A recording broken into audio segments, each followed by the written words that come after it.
long form, they usually do 3 interviews. Yeah. So they're each like 15, 20 minutes each. Sure. Yeah. It's a nice amount of time. Mhm. Yeah. Yeah, they can get You don't into get it a too little burned deep. out on it, but yeah, you get some. Deeper. Yeah. Yeah. Exactly. That's lovely. Yeah, it's one of the things I tape all the time.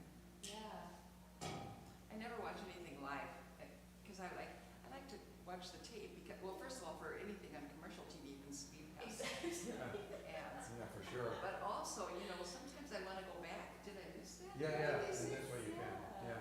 Well, Yeah. what time did you say it's on? 10:30. That's too late. Yeah. Yeah, I can't I'm believe better that. already. Or sometimes I want to write down a name or a thing and look it up. Yeah, yeah, Google it. yeah, And, oh. yeah. Huh. Well, in fact, the other day, well, that was actually not on TV. That was I live in Edina, which is always embarrassed to say. It's a well-run city.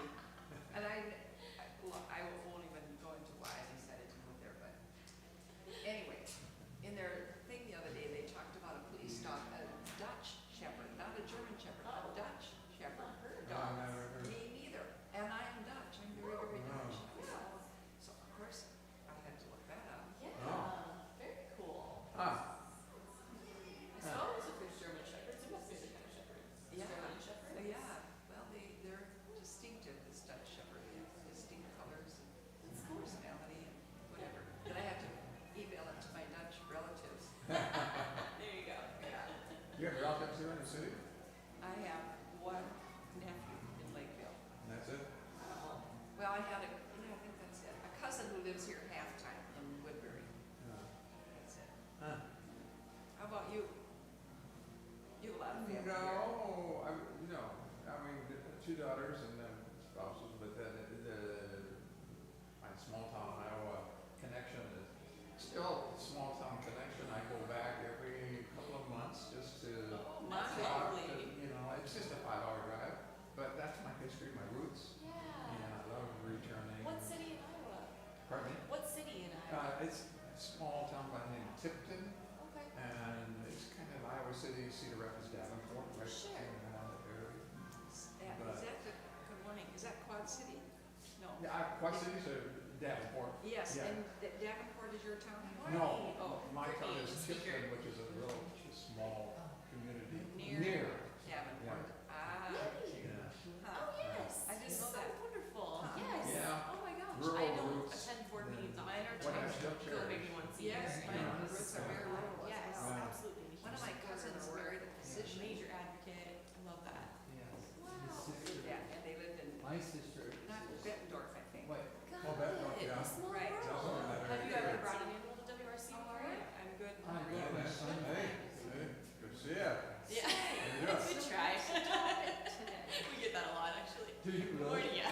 Really good. I have 3.5 year Really- olds, so even I feel that way. I'm like, Lisa, she's wild. Wildlife She's wild. Rehabilitation Center. They look like- And they take into, when you Oh, run, yeah. when you run into birds Love that. on the street, Oh, what you yeah. shouldn't do, there's a place you can take them. Oh,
Bryce Hamilton on the Farm Committee. Welcome everybody. Featured today is the Wildlife Rehabilitation Center, Minnesota, mission of which is to provide veterinary care for sick and injured wild animals and then release them back into the wild. And our speaker today is Brittney Yohannes, and who has a master's degree in conservation biology from the U of M. She was an intern at the center 2010 to 13 or thereabouts. Subsequently joined or had jobs at several nonprofits locally, including Nature Conservancy and also Humane Society. Now returned to the Rehabilitation Center again as Director of Communication and Development. And her presentation, I'm sure, is going to be informative and inspirational. So Brittney, this is our Plymouth people. Welcome, Brittney, please. And don't forget, do talk when we're just mentioning prior, but talk about what you did as an intern. Oh yeah, absolutely, absolutely. Well, thank you, Bryce, and thank you all for being here this morning and for joining online. I love talking about my work at the Wildlife Rehab Center, and my presentation does not include any live animals. I get that question a lot, but I do have lots of photos and video that I'm gonna share and lots of stories. So the Wildlife Rehab Center is in Roseville, Minnesota, so it's a quick 16-minute drive from here on the north side of the cities. Has anyone here ever brought an animal to the Wildlife Rehab Center? One? Have any of you heard of or been to the Raptor Center? A few more of you. That's basically the response I get every time. So we are kind of two sides of the same coin. We're two distinct organizations, but the Raptor Center, of course, takes raptors, and we take basically everything else. So you're gonna see a lot of photos in this presentation of patients, and you're gonna see it spans about 200 different species of animals. And so how many of you have dogs, cats, rabbits, other pet birds, whatever it might be? Lots of pet owners in here. So if you guys have an animal that's in your care that's sick or gets hurt, you can probably take it to any number of veterinarians in your area.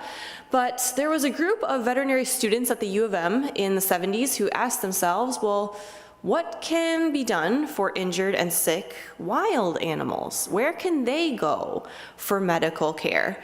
And the answer was, at the time, basically nowhere, but they decided to make their own answer and start a student club of veterinarians who were going to treat wild animals, and they did.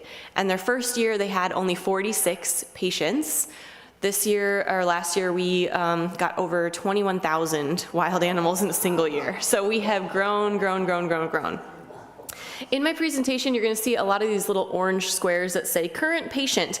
I was trying to freshen up my presentation and make sure you guys could see what's currently in our care, so you have some context even for what's going on this winter. So this is a picture of a young swan that is in our care and needed some help with its feet. I believe it had frostbite on its feet, so it's got some little shoe coverings there. So yeah, it's been 46 years of growth. We were founded in '79, and eventually in the early 2000s, we kind of split off from the University of Minnesota and formed our own nonprofit in Roseville, in the building that we're in now. I mentioned that we saw over 21,000 animals last year alone. So we are, in fact, the busiest independent wildlife hospital in the entire world, right here in the Twin Cities. And so we treat all kinds of different things. There's a picture of a gray tree frog that's currently in our care. We get pelicans, we get gray foxes, we get all manner of songbirds that come into us, flying squirrels, and these very, very cute little baby red foxes that came in on Valentine's Day a couple of years ago. So I get this question all the time because I come out and I do a lot of speaking and education in the public, but I get asked all the time, why are we spending resources to help common backyard animals? We treat a lot of really common animals, a lot of squirrels and mallards and robins. So why are we spending so many resources on those species? And I think that our former executive director, Phil Jenny, really had an amazing answer. And that's that, you know, you might think that there are too many squirrels, robins, fill in the blank. You might think that there's too many of something in the world, but there is never enough compassion. And I really think that what we do at the Wildlife Rehab Center from start to finish is rooted in compassion, and it's community driven. And so you're gonna see that theme come up. So let's kind of zoom out for a minute. What are we talking about here? What is wildlife rehab? So what happens with a patient is a caring individual finds an animal in need, like these lovely young ladies. They found some squirrels that had been in a nest. The whole tree fell down in a storm, and those little squirrels did not get picked up by mama, and now they're orphaned. So these young ladies brought them into us for care. Every animal that comes in gets an admit exam by a wildlife veterinarian. So we have a lot of volunteers at WRC, but it's not the volunteers who are doing the medical part. It's trained, licensed veterinarians who are specializing in wildlife care. They will give them each a full exam, and then depending upon what they find, there's going to be a treatment plan involved to help care for any medical issues, or in the case of these babies, they're orphaned, and so they probably just need some time to grow up in a safe place, lots of food, lots of care. And eventually, after they have gone through their medical treatment or their rehab plan, they get released back into the wild. So we're not a zoo, we're not a sanctuary, we don't keep education animals. Even the Raptor Center has education animals that you can go look at. We don't have any of that at our center. We're strictly a hospital. So everything that comes into us, we send back out the door once they're whole and healed, and they get to continue on living their wild life. So that's a picture of those same squirrels that got released a couple months after being in care. I mentioned that we see about 200 different species of animals. So basically anything that you might see outside your window is an animal that could come into us. We don't treat dogs and cats, those aren't wildlife, and we send or refer people with raptor questions to the Raptor Center. So the Raptor Center takes the owls, eagles, hawks, and we take, again, basically anything else that's wildlife. We're not an ambulance service either. We don't have resources to go out and pick up 21,000 animals. So we rely on the public to be those ambulance drivers and bring animals to our center. So that's, again, kind of the start of an animal's journey is rooted in the compassion of the community. It's community members, people like you, who are finding animals and driving them into our center in Roseville. In these pictures, you can see a fox kit, a red fox in the upper left picture, a huge snapping turtle in that upper right. I believe that is a western grebe in the lower left that had a wing injury, so you can see that colorful wing wrap. And very occasionally we get bear cubs that are orphaned. We ultimately end up transferring those out to another center, and I'll talk about that in a little bit. So our center really is leading the way for wildlife medicine within the state and the country and even the world. There's not a lot of wildlife med curriculum, there's not a lot of wildlife med opportunities out there, and as the busiest hospital in the world, we take in all kinds of students and visiting veterinarians from other countries, sometimes locally, but we have dozens and dozens of students as in visiting vets that come to train and learn alongside our team every single year. So we have a core team of about 9 vets and 8 vet techs and assistants who work in our hospital. They are there every single day of the year. We can do digital radiology, in-house blood work, labs, surgery, all of that within our center in Roseville, which is pretty amazing. And like I mentioned, we are a teaching hospital, so lots of people come to learn from us and alongside us. So I want to talk about some of the common reasons why animals come to our center. One of them is lead toxicity. And I'm gonna circle back to this later in the presentation too, about why this is such a big deal in the wintertime. But lead toxicity is a major challenge for wildlife here in Minnesota. Anybody have an idea of how waterfowl get lead in their system? Yeah. Fishing lures, yeah. Other ideas? Yep, lead shots, you got it. So that's the 2 most common ways that waterfowl get lead. It's either by ingesting fishing tackle that has lead, or ingesting lead shot, or sometimes being shot and not absorbing through their body. But we also see mammals that encounter lead, unfortunately, and we think that a lot of that is just simply coming from the environment. It wasn't that long ago that we were using leaded gasoline, or if you think about critters that like to chew, like squirrels and opossums, they might be be chewing on lead paint or lead wiring and picking it up that way, or even from the soil that probably has lead in it in the environment as well. So we treat a lot of lead. In this picture in the lower right, you can see a tool that we call our XRF analyzer.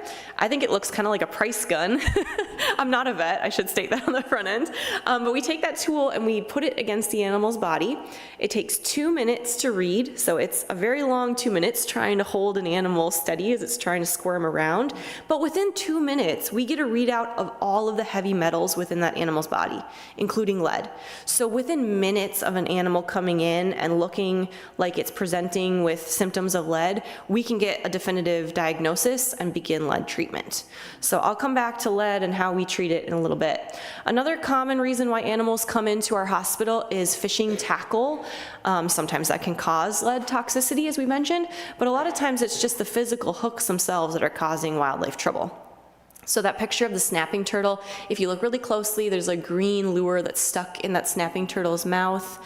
The second picture is a spiny softshell turtle, and Dr. Rappaport is using a flashlight on her head to look down that animal's throat because the turtle has a hook about midway down its throat that it has swallowed. That loon came in, I can't remember if it was last summer or the summer before, and unfortunately had swallowed 2 different hooks, one of which was in its stomach, partially dissolved, and the other one was in its throat and needed to be surgically removed. So unfortunately that loon had tangled up with fishing lines twice.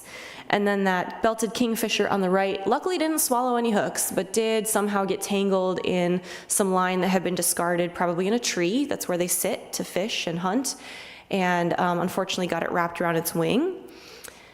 This gull came into our center in November, and this was such a crazy story. Somebody was driving down the road and saw this bird dangling from a light pole. It was like suspended in midair, just kind of hanging there. And they said, "Whoa, what's going on?" And they pulled over. I don't know how they cut it down, but somehow they climbed up there, got it cut down. And the picture on the left, you can kind of see there's line and hook wrapped around its leg. So they brought it into us, and luckily, no fractures. It was just kind of some soft tissue damage on this bird. So we treated it with some pain medications and anti-inflammatories. And then just a couple weeks later, we were able to release it back into the location where it was found, free of any fishing line. We're also very well known for our turtle shell repair surgeries. Anybody know what kind of a turtle this is? This is a tricky one. This is a Blandings turtle. They are threatened in the state of Minnesota. I don't think I've ever actually seen one in the wild, only at work. But this Blandings turtle, you can see, has been hit by a car, and anytime wildlife go up against a car is gonna win. But luckily, this turtle did survive. They're very tough little critters, but had multiple fractures in that shell that were bleeding and very unstable. In the photo on the right, that's after surgery, same turtle. You can see, and again, I'm not a vet, but you can see that they drilled some holes through the front of the shell and put a wire in to help stabilize it. I kind of think of that being like braces, helping to keep everything where it needs to be.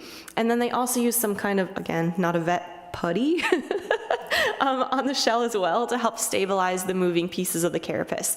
So these shells really are living bone, and they can heal. And so as long as they're stable, that animal's body will heal itself.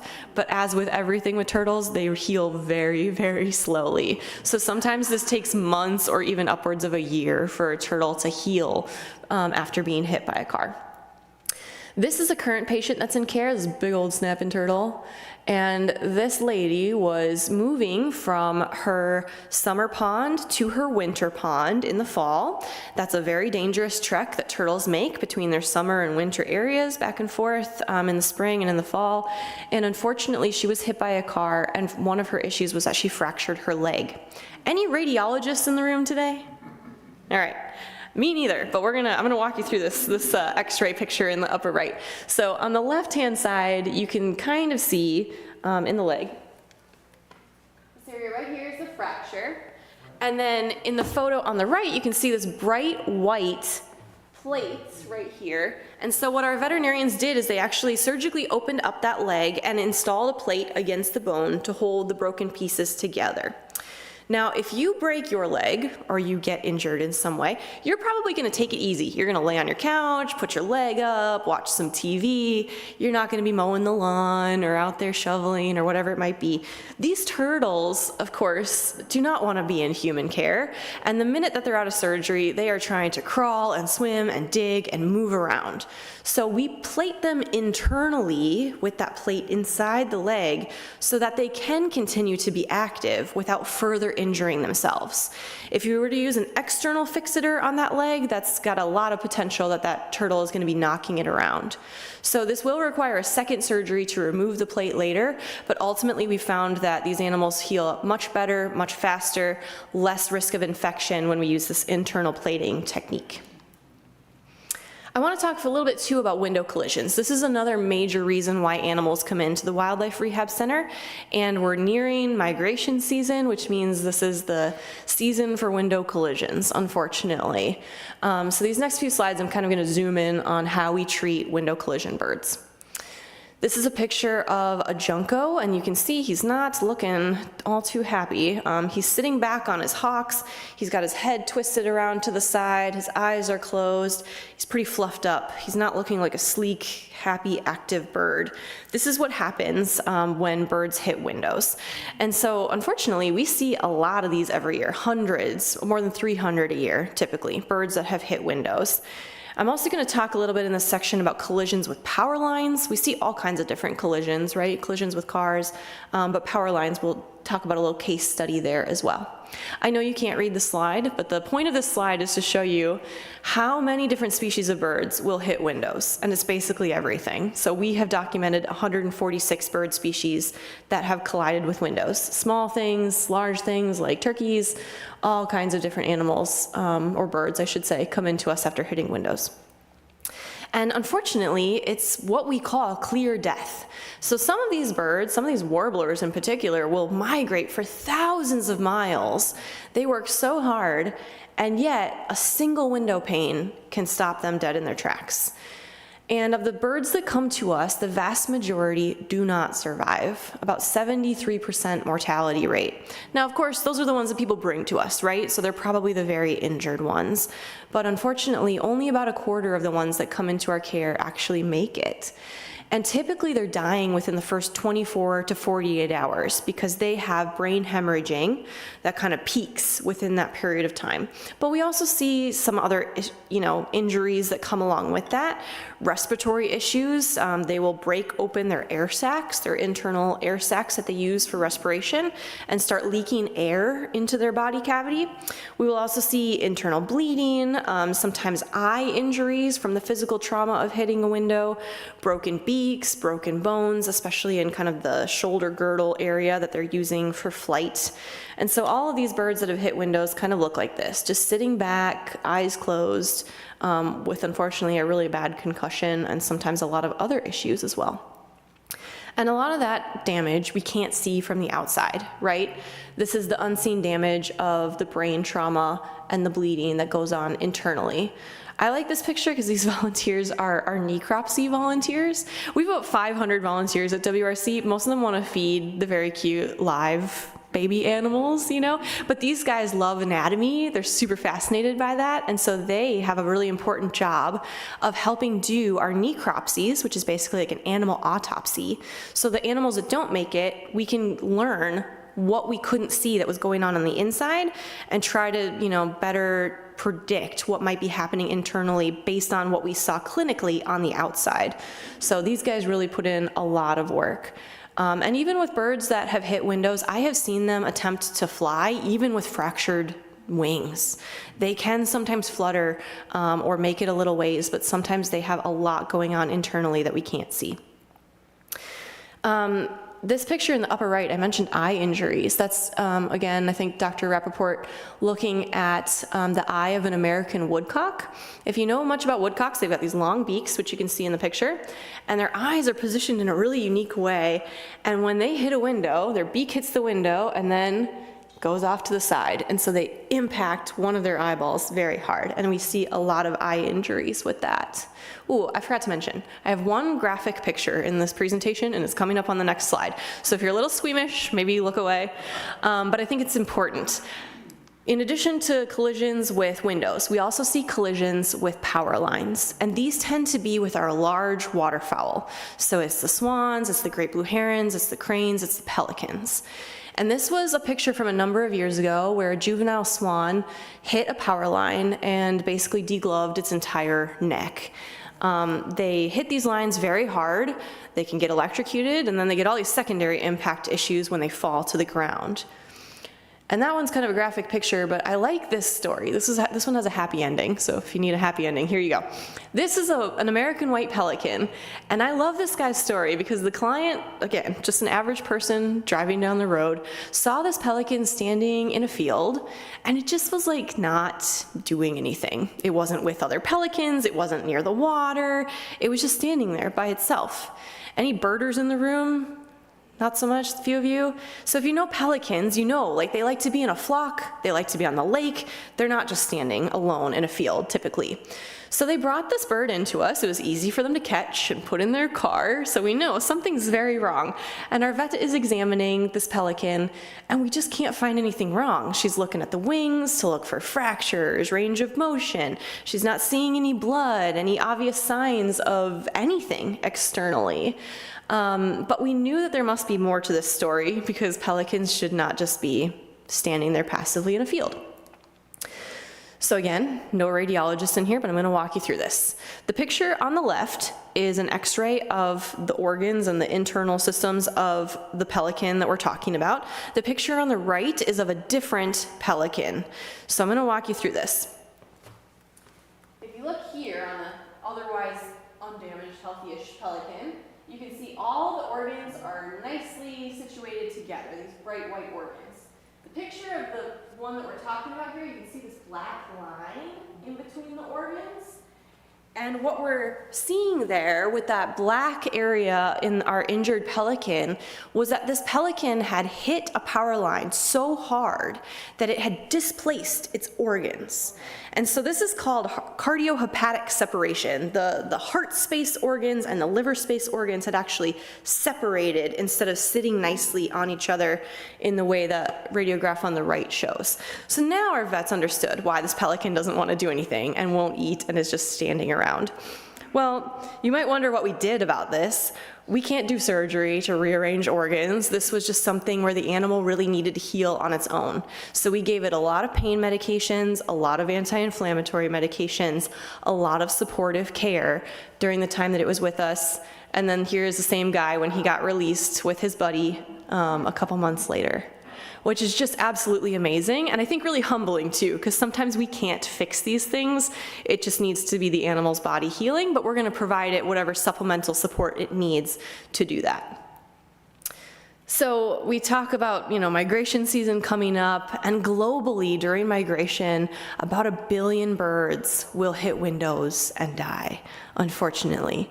This is a huge, huge, huge problem. And so we do a lot of education around this, because when I think about the differences that an average person could make, I think that this is one of those things where you can actively do something about it.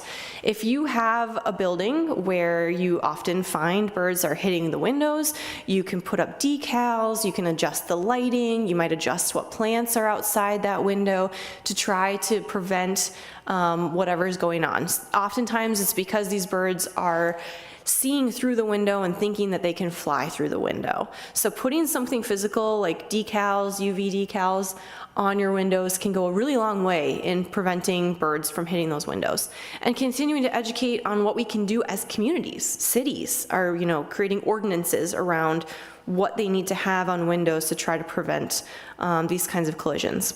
This is not our picture, but this is a photo from the World Trade Center, and these were the birds that they found around the center just in a single day that had unfortunately perished from hitting the windows.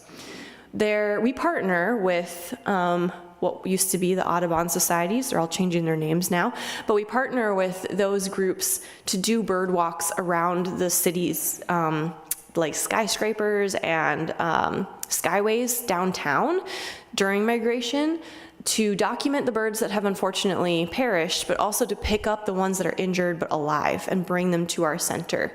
So you guys go to church, in a fairly urban area, maybe you live in an urban area or work in an urban area, be on the lookout during migration season especially, and if you find birds that are on the ground, go ahead and bring them to us. So what should you do if you found a bird that's hit a window, maybe at your house or wherever it might be?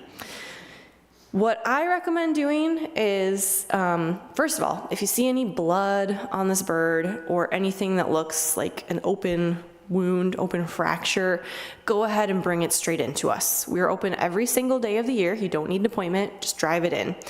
If it looks stunned, maybe give it up to an hour to see what it does. If it flies away really well after an hour, hopefully it's gonna be okay. We don't know what that brain injury is gonna look like 24 hours from now, but hopefully it's gonna be in a condition where it can recover in the wild.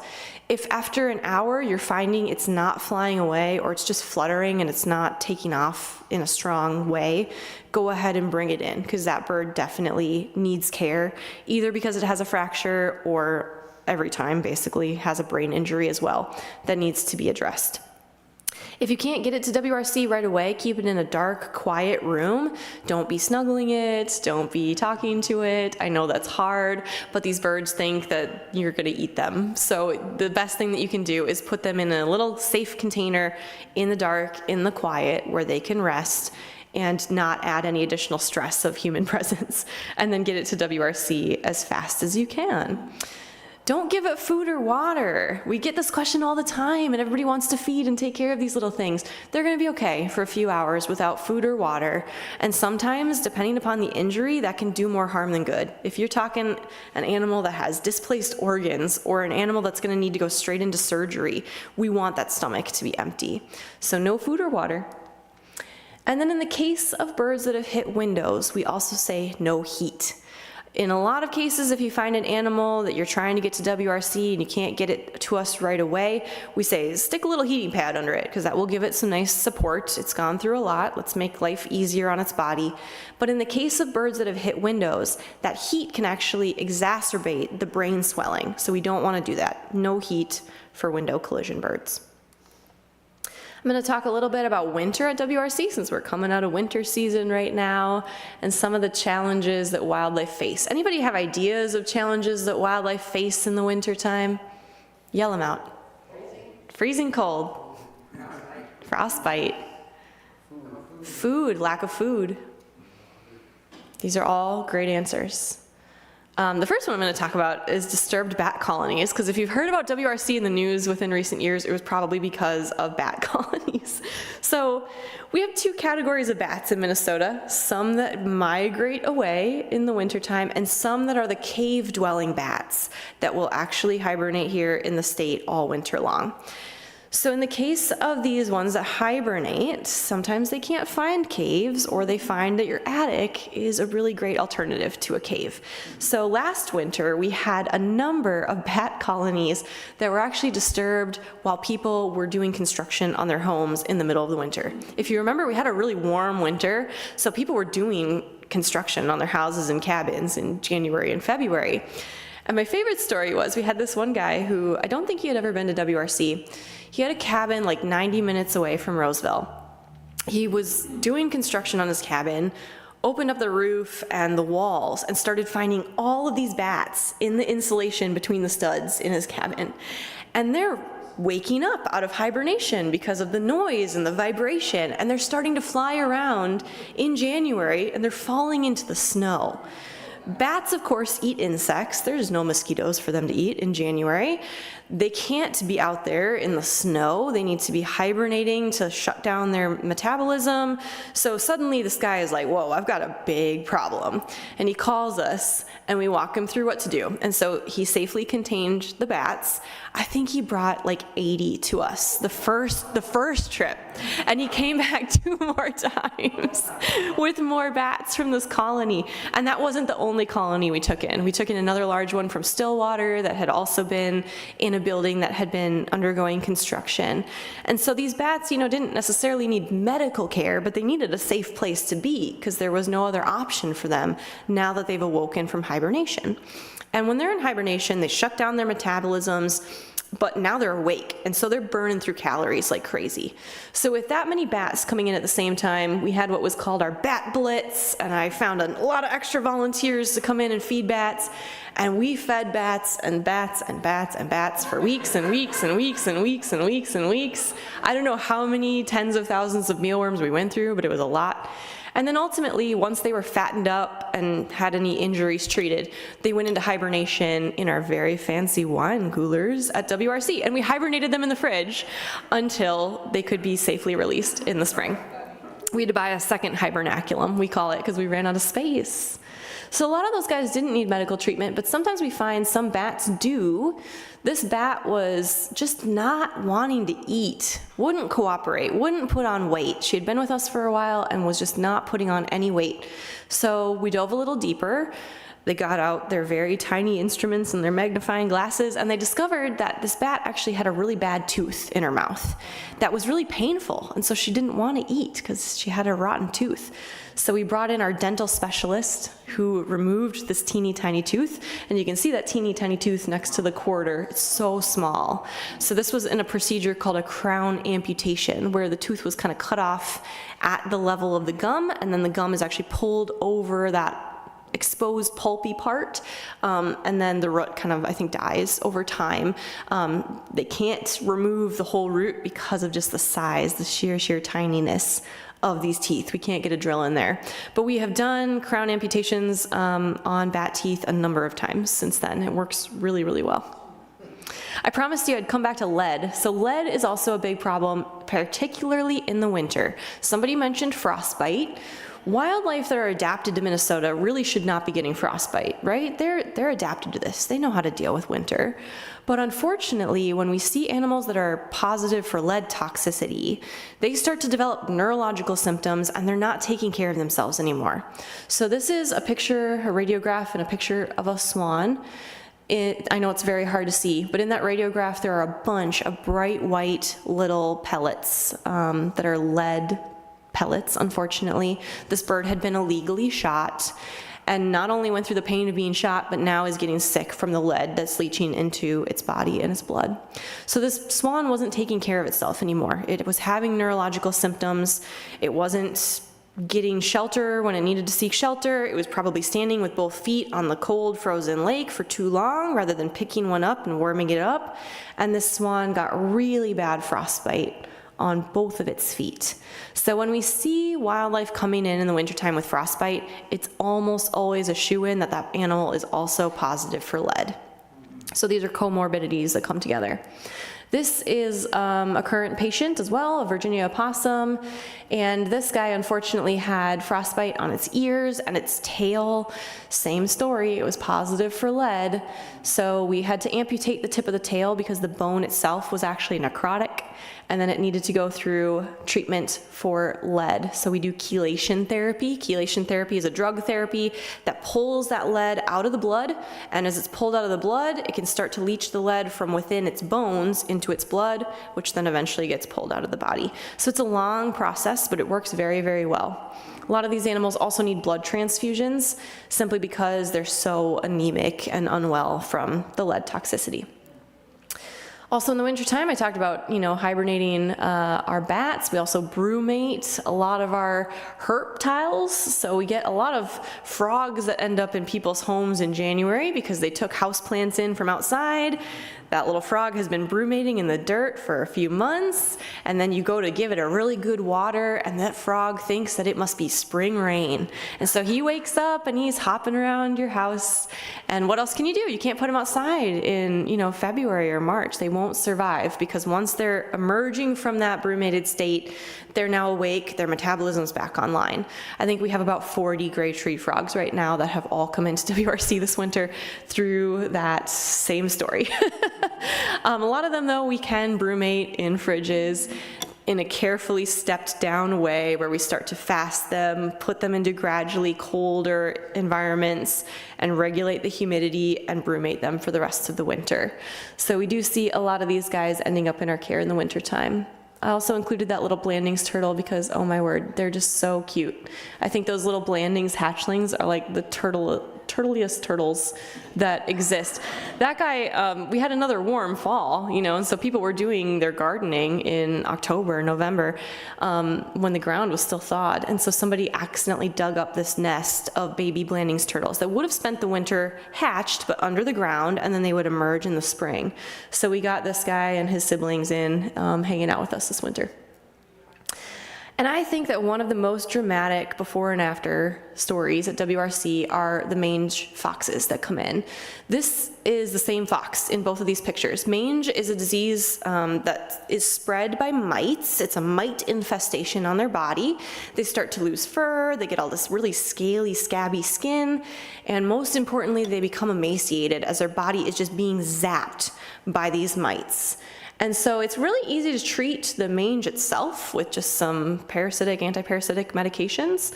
But what's really tough to treat is the emaciation that comes along with it. And so a lot of times these animals do have to undergo blood transfusions, a lot of carefully thought out feeding regimens because we don't want to trigger refeeding syndrome.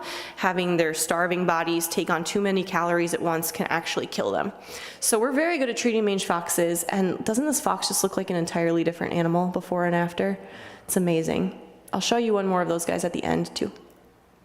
So I want to spend a couple minutes on our best advice if you find an animal. Only intervene when you need to. And if you don't know if an animal is in need of medical care and rehabilitation, give us a call. We're open and we answer phones every single day of the year, even on holidays, even on Christmas, 10 to 6. We're open every single day. So give us a call if you need to talk it through. Obviously, if you see a wild animal that's obviously bleeding or has been hit by a car, whisk it in. You don't need an appointment. But if you're not sure, give us a call so that we can help assess the situation. Sometimes animals are better off staying in the wild, or people think that they need help when they don't. Let the experts be experts. Sometimes people try to rehab animals on their own. That's not only illegal, but it can be dangerous for the human, and it can also be detrimental for the animal itself. You have a free resource, 20, 30 minutes away. Please use it. That's what it's there for. Human safety needs to come first. We have shown a lot of stories of animals that can have rabies or Bayless or West Nile or a lot of other illnesses that can be transferred to people. So if you cannot safely figure out how to contain an animal, again, give us a call. Our phone team is very skilled at knowing how to coach people through containing an animal or pointing you to resources that may be able to help with containment in that appropriate circumstance. We talked about not feeding any food or water to injured wildlife or sick wildlife. Give warmth in general, except with birds that have hit windows. And then continue to educate people on coexisting with wildlife. Not all the animals that we see come in because of human causes, but a lot of them do. The fishing tackle, the lead, the being hit by cars, the windows. A lot of that is strictly coming from how we build our communities, how we're coexisting with wildlife. So education, I think, is really key. And like I said, we're open every single day. You can follow us on social media if you want more stories. I promised you another fox picture. This is a mange fox, a red fox that is about halfway through its treatment of mange. And this guy has the most incredible before and after. So this is what he looked like halfway through care. This is what he looked like before he came into us. This is from someone's Ring camera. They had been watching this fox just go downhill steadily, and you can see it doesn't even look like a red fox. I think it looks like a zombie dog or something. But they were working for a couple weeks to live trap. You can see their trap. They live trapped this fox and get it into us. And I want to show you the video of his release too. I never embed my videos because I don't ever trust that they're going to work.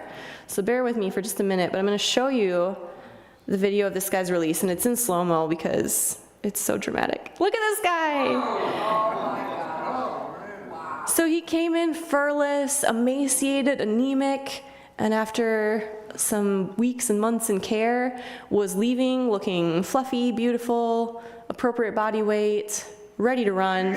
We put him back in the same area where he came from, so if he had family or a food cache or territory or whatever it might be, it's all still gonna be there for him. I'll play it one more time because I just love this leap. It's my favorite video.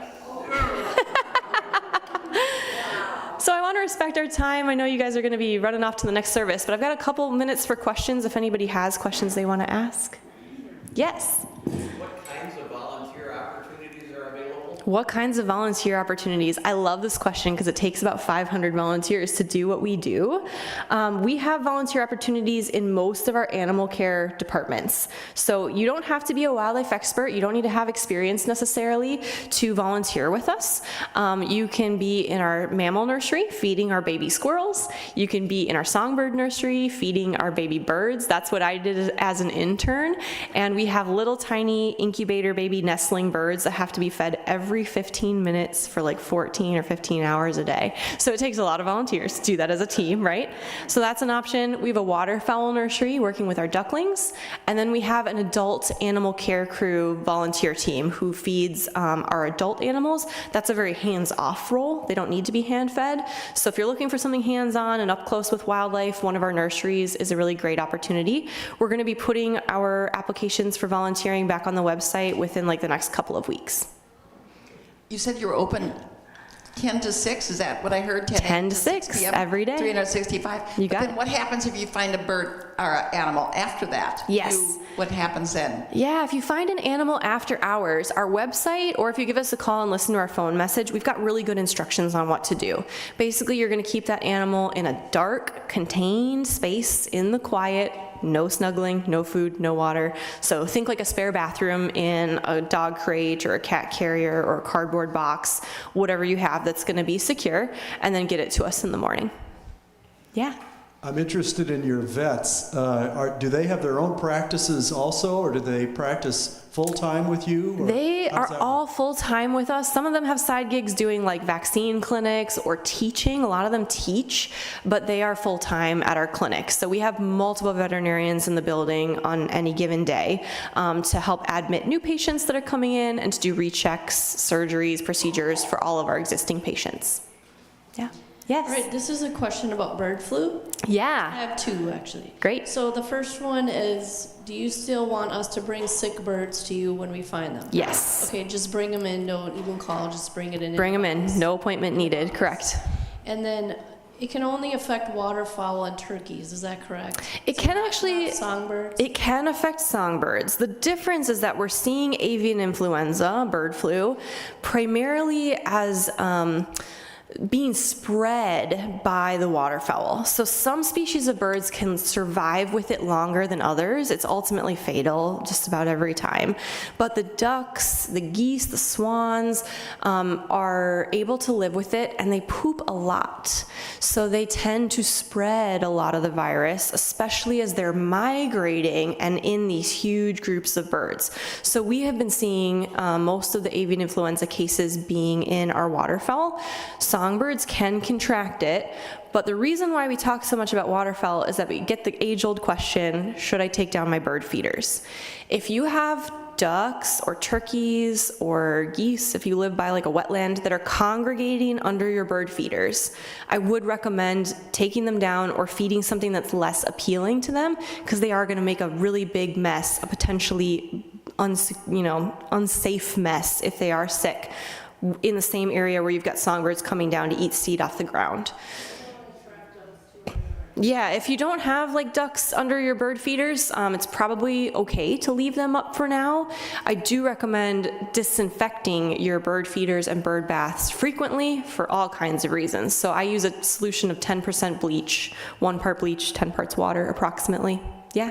Your question. I just had a follow-up question because I was recently talking to a dairy farmer. Yeah. And he said that he has neighbors or whatever who are freaked out by bird flu, and they he called them starlings, I don't know, that congregate in the barns like in the wintertime, and that some of the farmers like feel like they need to poison birds and stay away from the cattle. Like, should they be doing that? Obviously they shouldn't be doing that, but like, what kind of education is given to like farmers or whoever else to? That's a really good question. I think right now, with just the sheer amount of avian influenza that has been in the US and all over the world for years now, it is a major problem. So when you have birds that are congregating anywhere, that's a risk point. And if you have, production animals that can contract it, and this can be contracted by mammals, people can get it,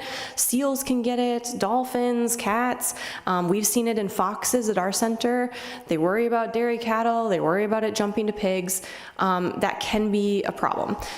My philosophy, again, is to go back to how do you coexist with wildlife, and maybe there's a way to exclude birds from the production animal areas without poisoning them, because if you poison them, you're just going to get another flock taking over that great habitat, that area, or that food source, whatever it is. So finding a way to try to keep them out or scare them off may be an option, but I do know that USDA has been putting out a lot of information for farmers on how to keep their production animals safe. That's a great question. It's a tough time, for sure.